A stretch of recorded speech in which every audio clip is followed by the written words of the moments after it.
Queridos, hoje como comemora-se o Dia das Mães, naturalmente a minha esposa, então, ela ia estar aqui assumindo esse posto, porém ela foi acometida de algo na sua voz, aí a voz não estava muito boa ontem, nem hoje pela manhã, então ela me incumbiu de representá-la, certo? Então, naturalmente, como comemora-se o Dia das Mães, a palavra de hoje ela terá este sentido. Nós vamos falar a respeito do amor. O amor de mãe. Amor que Deus colocou no coração das mães. Naturalmente que hoje, aliás ontem, né, nós fomos convidados para um café e tal, num local aí falava-se sobre Dia das Mães, Dia das Mães, Dia das Mães. Eu falei, espera um pouquinho, mas e o pai, onde é que fica nessa história, né? Porque para que a mãe seja mãe é necessário que exista a presença do pai, né? Aí fala, tudo bem, você toma café junto ali, então fala, positivo, né? Traga um pedaço de bolo, então, primeira coisa que eu falei, né? Isso aí. Queridos, eu gostaria então de convidá-los a abrir sua Bíblia no livro de Gênesis, no capítulo 1. Livro de Gênesis, capítulo 1, no versículo de número 2. Nós vamos ler aqui rapidamente, eu quero transcorrer uma história aqui para vocês. Gênesis 1, 2 diz o seguinte: era a terra, sem forma e vazia. Trevas cobriam a face do abismo, e o Espírito de Deus se movia sobre a face das águas. O Espírito de Deus, ou seja, o Espírito Santo de Deus, já estava presente neste momento da criação. Não sei quantos de vocês já teve a curiosidade de se aprofundar, ler, estudar, né?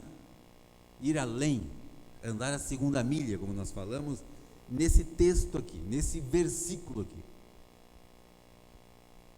Então, eu gostaria de incentivá-los a estudar este versículo. Se dediquem a isso. Vocês vão encontrar coisas maravilhosas neste versículo. Você pode estar pensando assim, escuta, pregador, mas é um versículo apenas? Sim. Queridos, existe um caminhão de riquezas nesse versículo para o nosso conhecimento. Então nós vemos aqui, lá no início, na criação, a presença do Espírito Santo. E quando a palavra diz que ele se movia sobre a face das águas, significa que o Espírito Santo, ele zela, ele cuida, ele guarda da sua criação.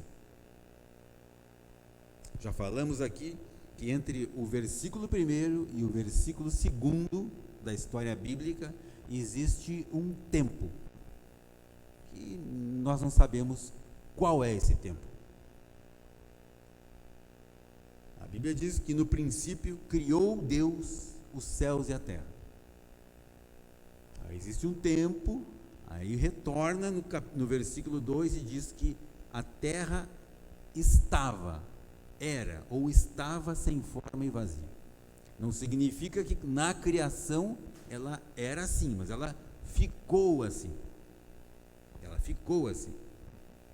E quando fala que ele se movia sobre a face do abismo, já vou dar uma palhinha para vocês aqui.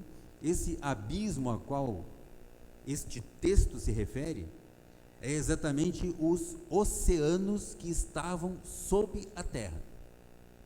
Que lá, quando ocorreu o dilúvio, então, essas águas brotaram da terra.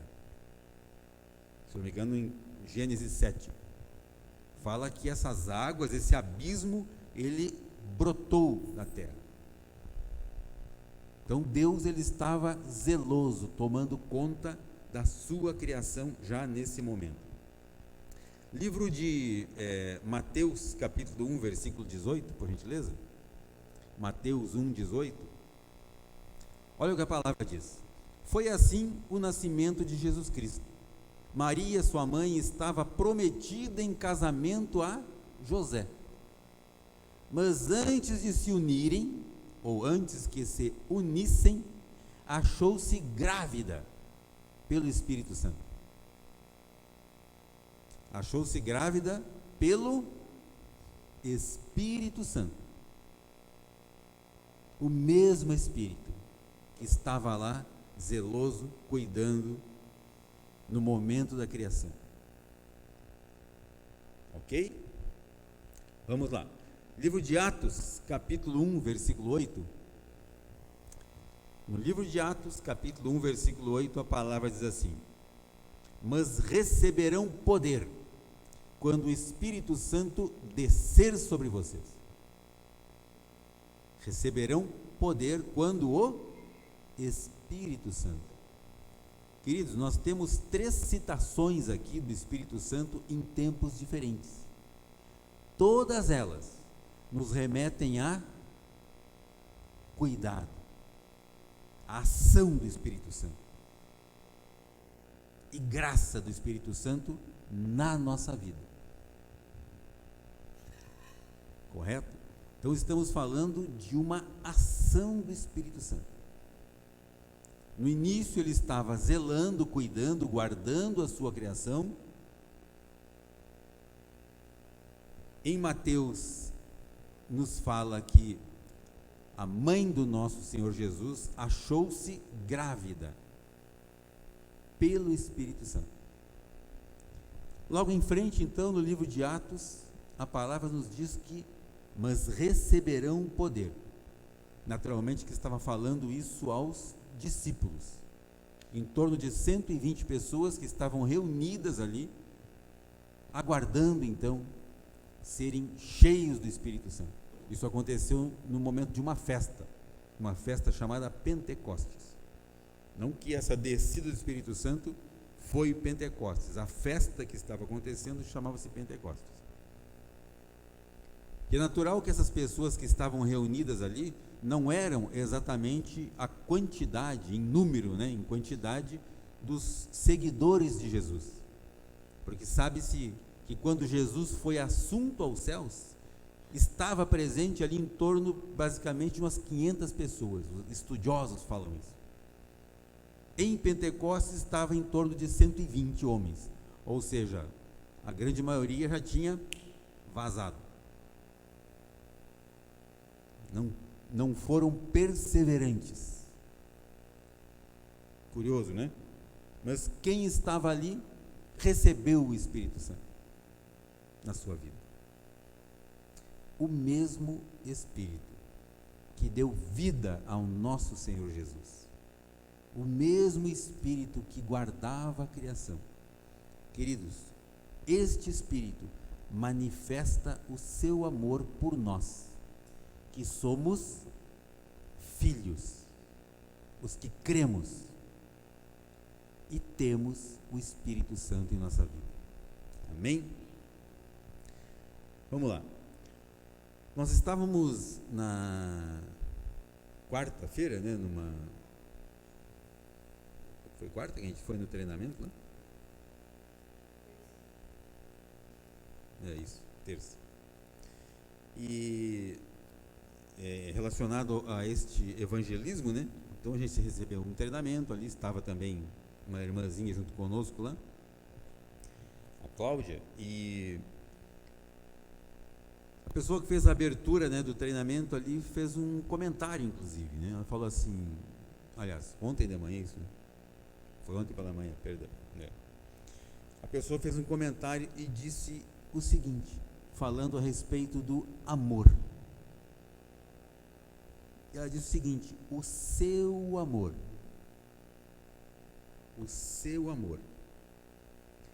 está ganhando forma em mim. O amor de Deus está ganhando forma em mim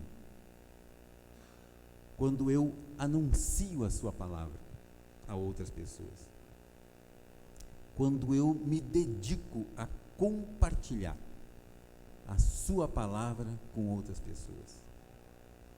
quando eu faço este convite a quem não conhece Jesus. Então eu vou ali, me empenho, né, em apresentar Jesus a estas pessoas. O amor de Deus está ganhando forma em mim. Ganhando forma é estar referente a um formato, uma formatação. Conforme, ou seja, assumindo uma forma. O amor de Deus em nossa vida. Amém? Muito bem. Vamos lá. No livro de 1 Samuel, capítulo 1, versículo 5. 1 Samuel 1, 5. Nós temos aqui uma história linda, citada nas Escrituras, que fala a respeito de uma personagem chamada Ana. Ana, que foi a mãe do profeta Samuel, né? Nós temos um Samuel aqui, né? Samuel está, nesse momento, ele está tirando o terceiro, quarto sono do dia ali, né? Pois é. Então, queridos, essa história, ela nos relata a vida desta mulher chamada Ana. E a palavra diz assim: mas a Ana, o seu marido, né, dava uma porção dupla, uma porção dobrada, porque a amava, apesar de o Senhor tê-la deixado estéril. Então a história nos conta que ela era estéril, por isso ela era uma pessoa assim, uma mulher triste, né? Uma mulher que se colocava diante de Deus, orava e clamava a Deus, porque ela não tinha filhos. Já no versículo 10, 1 Samuel 1:10, a palavra diz assim: e com a alma amargurada chorou muito e orou ao Senhor. Então este desejo de ter um filho tomava conta dela, a ponto dela estar amargurada. 1 Samuel ainda, né, capítulo 1, versículo 12, do 12 ao 20, vamos ler? 1 Samuel 1, do 12 ao 20. Temos então aqui a sequência desta história, né? E diz assim: enquanto ela continuava a orar diante do Senhor, Eli era o profeta Eli, observava sua boca. Como Ana orava silenciosamente, seus lábios se mexiam, mas não se ouvia a sua voz. Então Eli pensou que ela estivesse embriagada. Ele disse: até quando você continuará embriagada? Abandone o vinho. Ana respondeu: não se trata disso, meu senhor. Sou uma mulher muito angustiada. Não bebi vinho nem bebida fermentada. Eu estava derramando minha alma diante do Senhor. Não julgues tua serva uma mulher vadia. Estou orando aqui até agora por causa de minha grande angústia e tristeza, ou seja, a sua esterilidade. Eli respondeu: vá em paz, e que o Deus de Israel conceda a você o que pediu. Ela disse: espero que sejas benevolente para com tua serva. Então ela seguiu o seu caminho, comeu, e seu rosto já não estava mais abatido.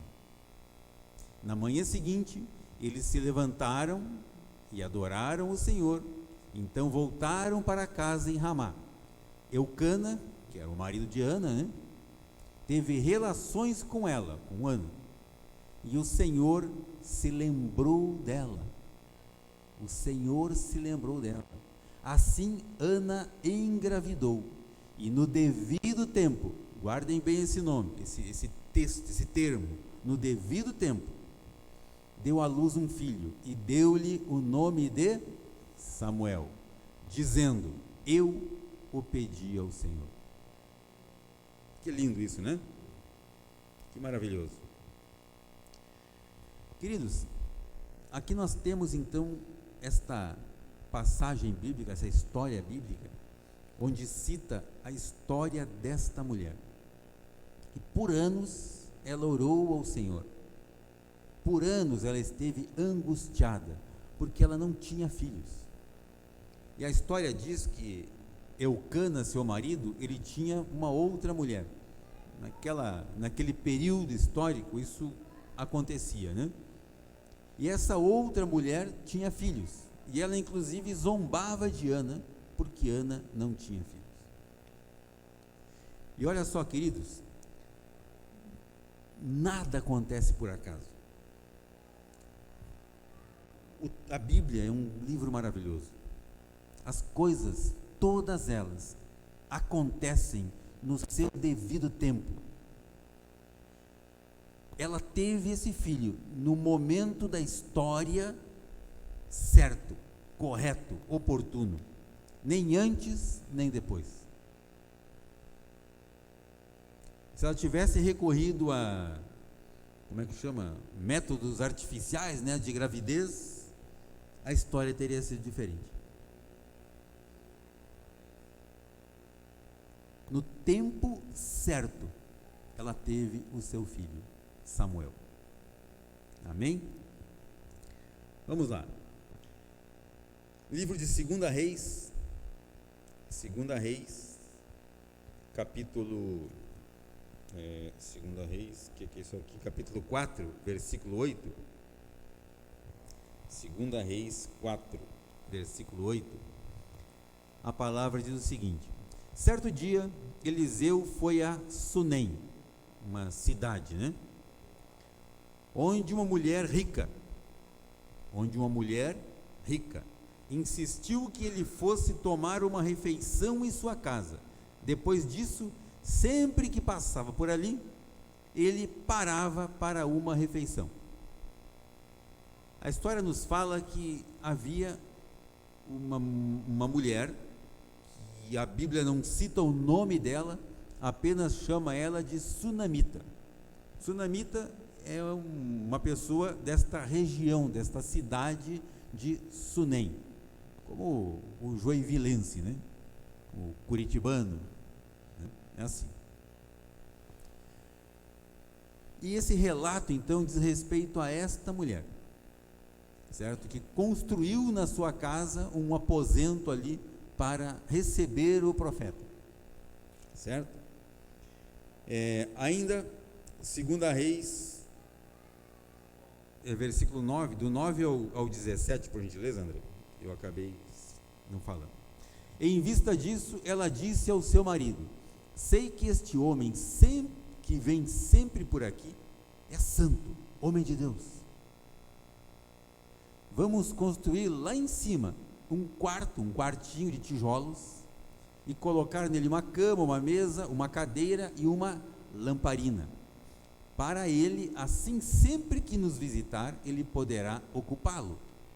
Ou seja, ela queria receber na sua casa esse homem que ela identificou como homem de Deus. Um dia, quando Eliseu chegou, subiu ao seu quarto e deitou-se. Ele mandou o seu servo Geazi chamar a mulher, a Sunamita. Ele a chamou, e quando ela veio, Eliseu mandou Geazi dizer-lhe: você tem todo esse trabalho por nossa causa? Geazi era um menino, né, que acompanhava o profeta, né? O que podemos fazer por você? Quer que eu interceda por você ao rei do período, né, onde eles viviam, né? Ou ao comandante do exército? Ela respondeu: estou bem entre a minha própria gente. Estou bem entre a minha própria gente. Mais tarde, Eliseu perguntou a Geazi: o que se pode fazer por ela? Ele respondeu: bem, ela não tem filhos, e seu marido já é idoso. Então Eliseu mandou chamá-la de novo. Geazi a chamou, e ela veio até a porta. E ele disse: por volta desta época, ou por este tempo, no ano que vem você estará com um filho nos braços. Ela contestou: não, meu senhor, não iludas a tua serva, ó homem de Deus. Mas como Eliseu lhe dissera, a mulher engravidou, e no ano seguinte, por volta daquele mesmo tempo, deu à luz um filho. Por volta do mesmo tempo, deu à luz um filho. Certo? Aí nós temos aqui alguns versículos à frente. Lá no versículo 25 e 26, por gentileza, diz assim: assim ela partiu para encontrar-se com o homem de Deus no Monte Carmelo. Então a palavra fala, queridos, que esse filho que ela teve, quando era já criança, ainda criança, ele foi acometido de uma terrível dor de cabeça, né, e morreu. Assim que essa criança morreu, a palavra diz que ela partiu para encontrar-se com o homem de Deus no Monte Carmelo, encontrar-se com Eliseu. Esta mãe saiu e foi encontrar com Eliseu, que havia profetizado que ela teria um filho. Quando ele a viu à distância, disse a seu servo Geazi: olhe, é a sunamita. Corra ao seu encontro e pergunte a ela: está tudo bem com você? Tudo bem com seu marido e com seu filho? Ela respondeu a Geazi: está tudo bem. Queridos, o filho dela havia morrido. Ela então sai da sua casa e vai encontrar com o profeta. Aí no meio do caminho alguém vem e pergunta: escuta, está tudo bem? O que ela responde? Está tudo bem.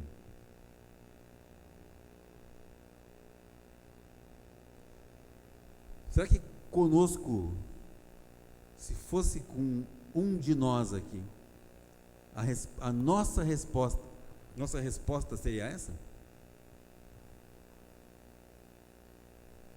Dificilmente, né? Eu vejo que seria aquela lamúria assim: não está tudo bem, coisa nenhuma, meu filho morreu, está morto, e agora o que é que eu faço? Né? Mas não, qual foi a resposta dela? Está tudo bem. Olha a declaração que essa mulher fez. Nós falamos lá no início a respeito das palavras, né? A respeito da língua. Em minha boca está o poder. O que ela falou? Está tudo bem. Declarou. Vamos em frente. Nós lemos até o 17, né? Não, 25 e 26, perdão. 28 a 30, por gentileza, André. 2 Reis 4, 28 a 30. E disse a mulher: acaso eu te pedi um filho, meu senhor? Não te disse para não me dar falsas esperanças? Ela está falando nesse momento com Eliseu, né? Então Eliseu disse a Geazi: põe a capa por dentro do cinto, pegue o meu cajado e corra.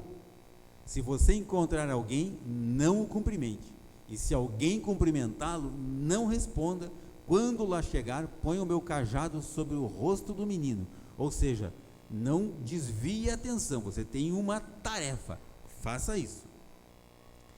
Mas a mãe do menino disse: juro pelo nome do Senhor e por tua vida, que se ficares aqui, não irei. Ela sabia da importância de levar o profeta até o seu filho. Esta mãe foi até lá com um objetivo, e esse objetivo não foi disperso. Ela falou: não sairei daqui se tu não for comigo. Então ele foi com ela. Próximo.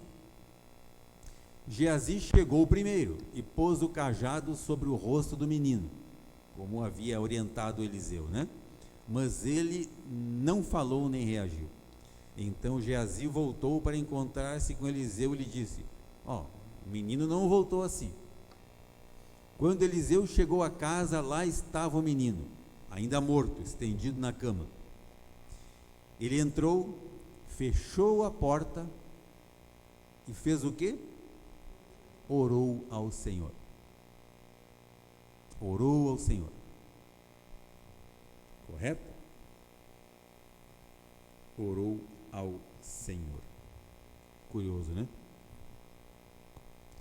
Queridos, por vezes nós temos sido acometidos de algumas reações que não condizem com quem tem uma fé verdadeira, que tem uma fé genuína no nosso Senhor Jesus. Aqui, por sinal, nós vemos um relato disso, muito claro. Esta mulher, por nenhum momento, esta mãe, por nenhum momento, ela entrou em desespero. Eu vejo que se fosse qualquer um de nós aqui, nossa, quase perdi os cabelos, né? Por isso.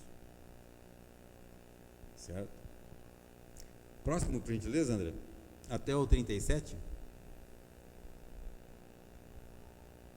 2 Reis 4 agora, do 34 ao 37. Olha só. Eliseu então orou ao Senhor. Depois deitou-se sobre o menino, boca com boca, olhos com olhos, mãos com mãos. Enquanto se debruçava sobre ele, o corpo do menino ia se aquecendo. Próximo. Eliseu levantou-se e começou a andar pelo quarto, naturalmente orando ao Senhor, né? Depois subiu na cama e debruçou-se mais uma vez sobre ele. O menino espirrou 7 vezes e abriu os olhos. Eliseu chamou Geazi e mandou chamar a mãe, a sunamita. E ele foi então. Quando ela chegou, Eliseu disse: pegue o seu filho. Ela entrou, prostrou-se aos seus pés, curvando-se até o chão. Então pegou o filho e saiu. Queridos, se essa mãe tivesse declarado que o filho havia morrido, este último versículo que nós lemos não estaria presente na Bíblia. Então nós vemos aqui que esta mulher, esta mãe, ela tinha amor pelo seu filho, mas também ela tinha confiança naquele que deu o filho a ela. Ela sabia que ela e o seu marido, em condições naturais, não podiam ter esse filho, essa criança. Mas foi Deus que deu. E aquilo que Deus deu, homem não tira. Ela sabia disso. Ela cria nisso. E foi exatamente o que aconteceu. Ela não buscou recursos humanos. Ela foi à fonte. Qual foi a fonte? A palavra. O mesmo homem que deu a palavra, que ela teria o filho, trouxe o filho de volta à vida. Porque ele orou ao Senhor. Curioso, né? Muito bem. No livro de Salmos, capítulo 1, versículo 3, Salmos, capítulo 1, né? Versículo 3, a palavra diz assim: é como a árvore plantada à beira de águas correntes, dá o fruto no tempo certo. Queridos, todas essas coisas que nós vimos aconteceram quando? No tempo certo. E a palavra nos diz que nós somos como árvores plantadas junto a ribeiro de águas correntes. Nós damos o nosso fruto no tempo certo ou na estação certa. E diz também que as nossas folhas não murcham, não caem, e tudo o que nós fazemos prospera. Nós, os que cremos na palavra de Deus, nós, os que cremos que Jesus Cristo é o Filho de Deus. Esta palavra, queridos, é para nós entendermos, para nós termos a sabedoria necessária de que as coisas de Deus acontecem no seu devido tempo. E quando nós, inteligentes que somos, né? Muito inteligentes que nós somos, quando nós tentamos dar o nosso jeitinho, né? Porque às vezes Deus está demorando para responder a nossa oração, né? Eu acho que Ele esqueceu. Deus dormiu, esqueceu de responder a minha oração. Eu vou lá e tento dar um jeitinho. O que acontece? Eu vou colher o fruto fora do tempo. E o resultado, queridos, é um desastre. Já pensaram nisso?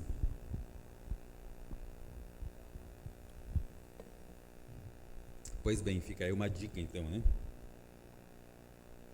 Vamos lá.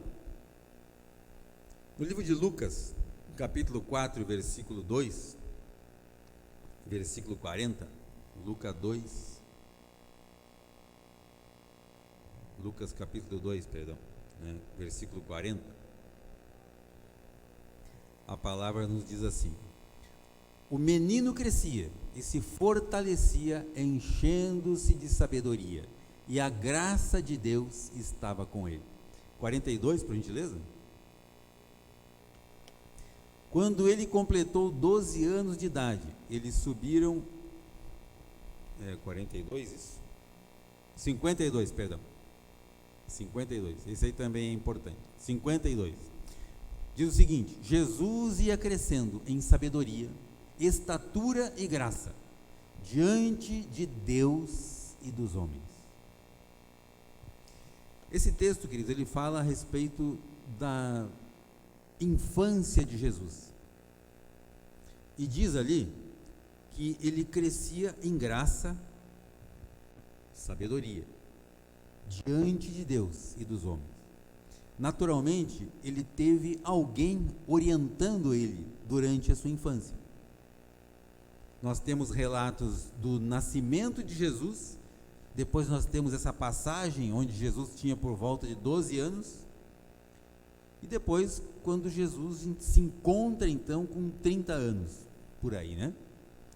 Esse espaço de tempo entre a sua nascimento, né? E os 12 anos não se encontram, não temos relatos disso na Bíblia. O que nós sabemos é que Jesus ele foi instruído por seus pais. Até aqui, pai e mãe, né? José e Maria. Dos 12 aos 30 anos, nós não temos relatos aqui, mas nós sabemos que nesse período aconteceu da morte do seu pai, José. Tanto é que em nenhum momento da história de Jesus, quando Jesus assume o seu ministério terreno, o pai José não é citado, mas a mãe ela se encontra em algumas ocasiões ali, né? Então nós vemos, queridos, que Jesus ele foi bem cuidado, bem instruído. Os seus pais sabiam que ele era um presente de Deus. Sua mãe sabia disso. Teve um anjo que revelou isso para ela, né? Que ela se acharia grávida do Espírito Santo. E ela recebeu, ela creu. Quando o anjo falou isso para ela, a resposta dela foi: faça-se em mim, de acordo com a sua vontade. E assim foi. Eu tenho falando em cuidado, né? Cuidado de mãe pelo seu filho. Eu tenho uma experiência que aconteceu comigo quando eu era assim, criança, né? Isso, naturalmente, há bem pouco tempo atrás. Quando eu era jovem, assim, tinha lá meus 6 anos, talvez, 5, 6 anos, não sei. Tinha cabelo ainda, vocês podem não acreditar, mas eu já tive cabelo. Né? Então eu lembro que, tinha 6 anos isso, eu lembro que eu ia para o colégio, né? Dava lá, sei lá, 10, 15 minutos, né? De caminhada da minha casa. E como era a cidade do interior, bem interior, né? Interior do interior, né? Então por ali havia um córrego, né? A gente chamava de arroio, né? Um riacho ali, né? Onde deste riacho era coletado água para as lavouras, para as plantações de arroz, né? Arroz irrigado, né? E aquelas terras lá pertenciam, né, à família do meu avô. E havia então 2 pontes, uma estrada que dava acesso da casa dos meus pais até o centro, lá onde tinha essa escola, né?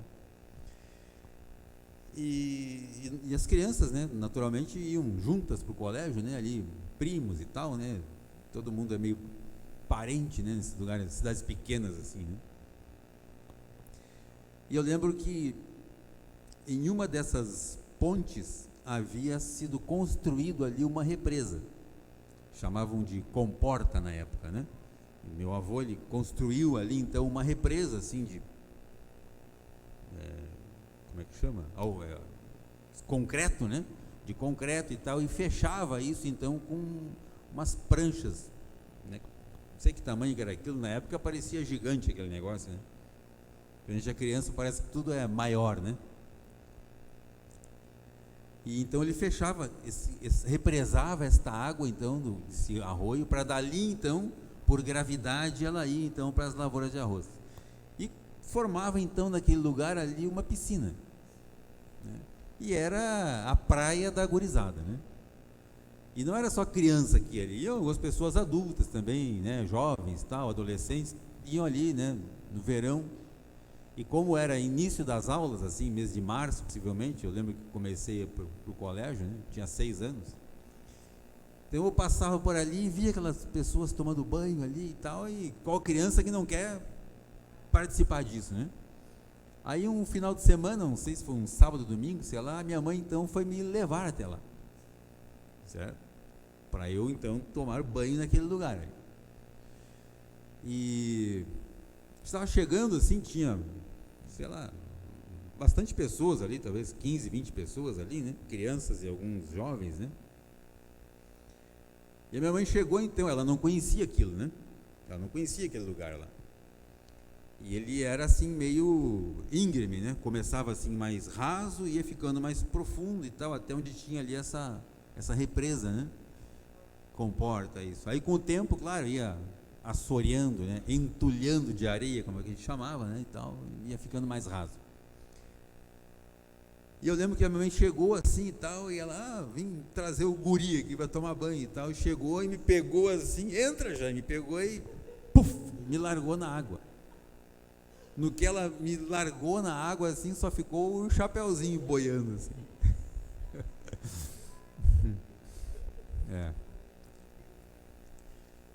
E o que aconteceu?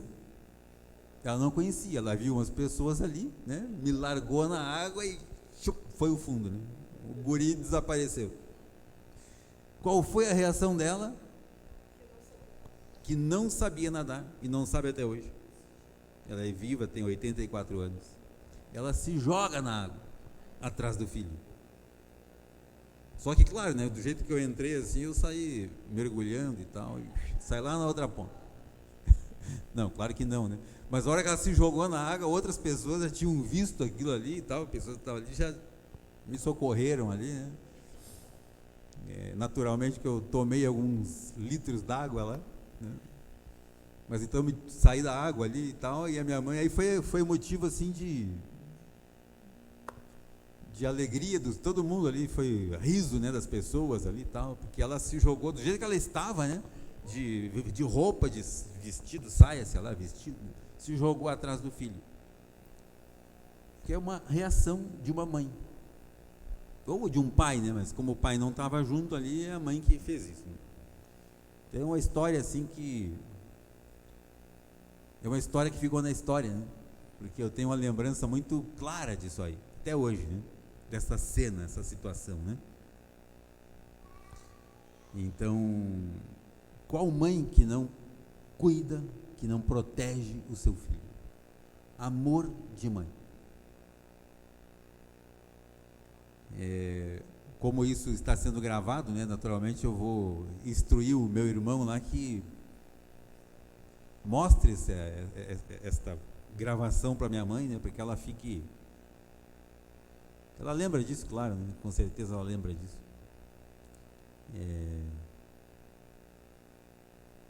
E gratidão, né? Afinal de contas, cada um de nós tem nos seus pais, né? Muito amor, muito carinho, assim como os pais têm um carinho muito grande pelos filhos, né?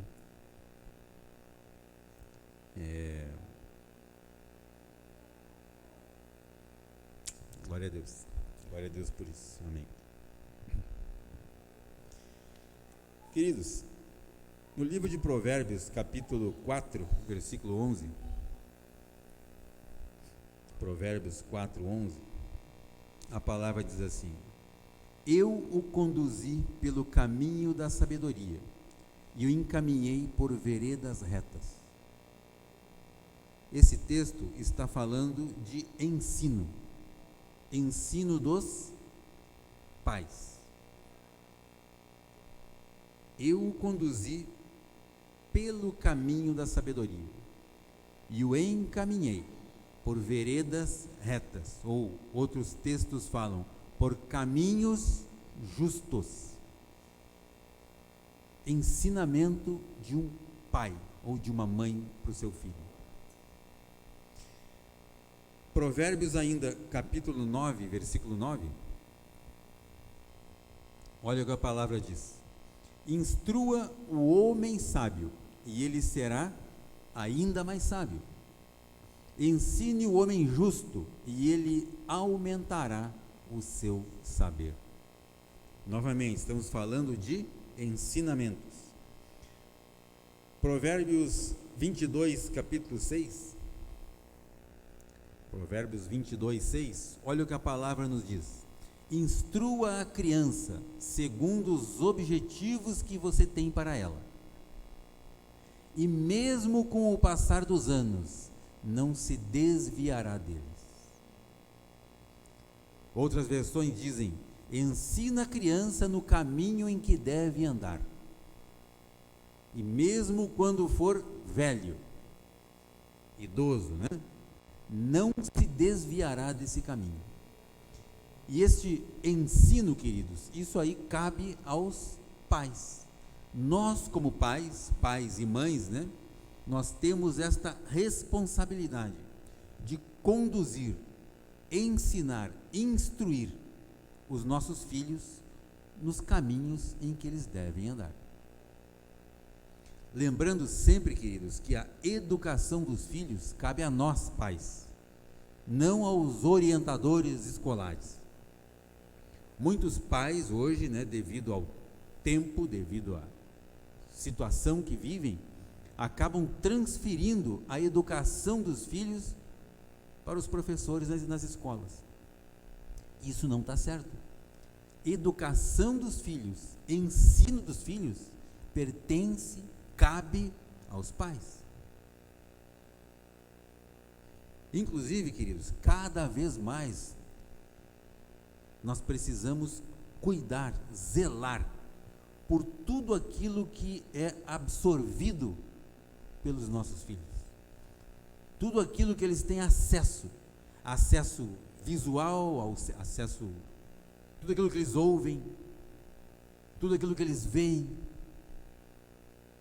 As crianças precisam possuir filtros na vida delas, principalmente, ainda mais nos dias de hoje.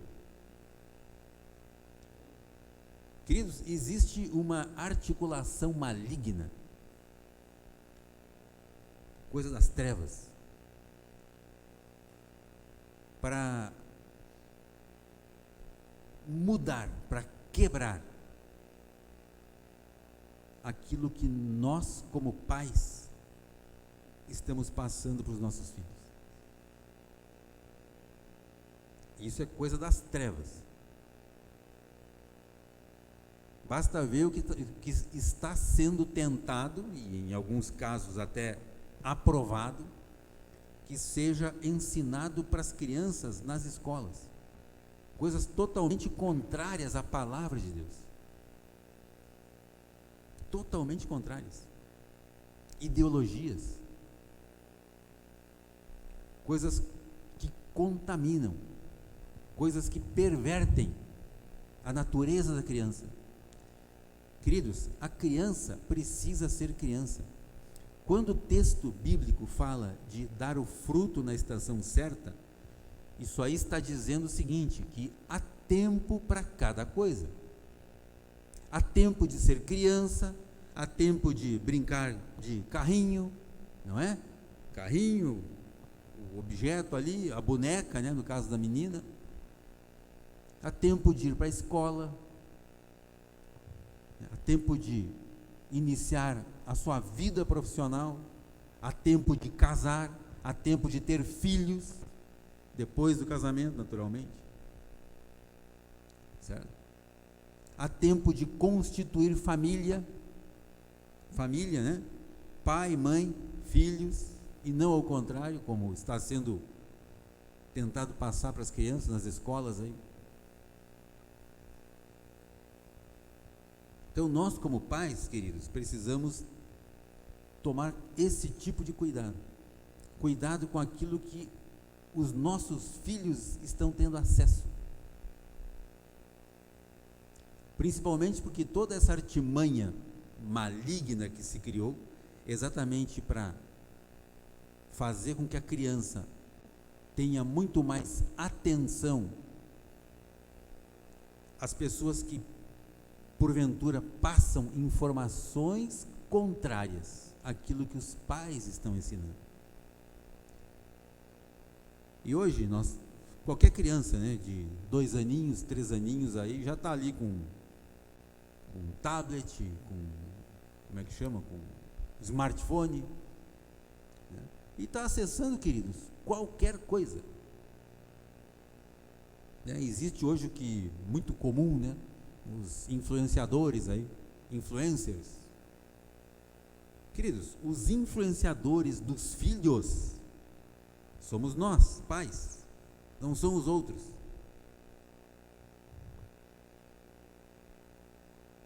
O herói do seu filho tem que ser você, não os outros. O filho precisa saber que ele encontra proteção, caminho, direção nos pais, pai e mãe, não nos outros. A segurança da criança precisa estar centrada no seio da família e não fora. É isso que a palavra está dizendo. Então essa responsabilidade, eu acho que eu estou, né, pegando meio pesado assim, mas a responsabilidade do sucesso dos nossos filhos é nossa e não dos outros.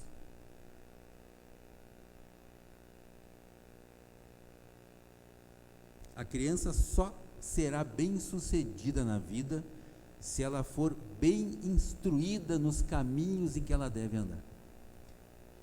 E por estes caminhos passam os textos que estão na palavra de Deus. Se ela for orientada, ensinada fora deste caminho, que é o princípio da palavra de Deus, ela não será bem-sucedida na vida. Basta ver que existe um mandamento bíblico, e por sinal é o único mandamento que traz, o único mandamento que traz uma promessa embutida, que é: honra teu pai e tua mãe. Queridos, como que uma criança vai honrar pai e mãe, se os pais não ensinarem essa criança a honrá-lo, como pai e como mãe? Porque se ele não aprender a honrar o seu pai e sua mãe, ele não irá bem. E ele não vai viver o tempo correto para a vida dele. A palavra diz isso, não é eu que estou falando. Honra teu pai e tua mãe, para que você vá bem e sejam longos os teus dias na face da terra. Então isso cabe a nós, pertence a nós. Certo? Para encerrarmos então, livro de João, capítulo 3, versículo 16. João 3,16 é um texto bem conhecido, né, de todos, que diz o seguinte: porque Deus tanto amou o mundo, Deus amou o mundo de uma tal maneira, uma tal forma, que deu o seu Filho unigênito, seu Filho único, para que todo aquele que nele crer não pereça, mas tenha a vida eterna. Queridos, nós somos amados de Deus. Deus nos amou de uma tal maneira que deu o seu Filho. E nós, os que cremos, então nós não vamos perecer e vamos ter a vida eterna. E a vida eterna, queridos, ela é hoje, não é daqui a 1000 anos na eternidade. Não, a vida eterna está aqui. Você está vivendo o seu melhor momento da sua vida, porque você crê. Todo aquele que nele crê tem a vida eterna. Amém? Eu gostaria de convidá-los a se colocar de pé. Vamos orar, por gentileza.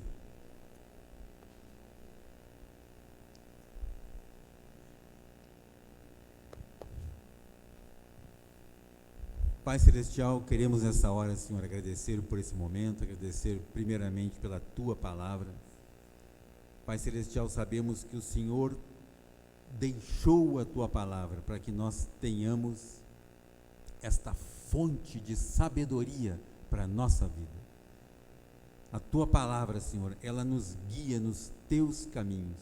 A Tua palavra, Senhor, ela nos dá princípios para que nós possamos viver uma vida reta, justa, digna, uma vida de retidão, uma vida de graça, uma vida onde o Teu Santo Espírito nos instrui, nos dá a Tua direção.